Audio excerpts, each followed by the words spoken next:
ఎవ్వరేమన్నను ఎదురాడబోకు, అత్తతో పొత్తిళ్ళు పెట్టుకోకమ్మా, మామతో మరి మరి మాట్లాడకమ్మా, కనాల చెల్లి విసిరి విసిరి నడవాకమ్మా,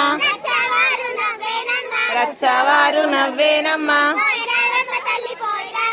పోయి రావమ్మ తల్లి పోయి రావమ్మ, పోయి రావమ్మ తల్లి పోయి రావమ్మ.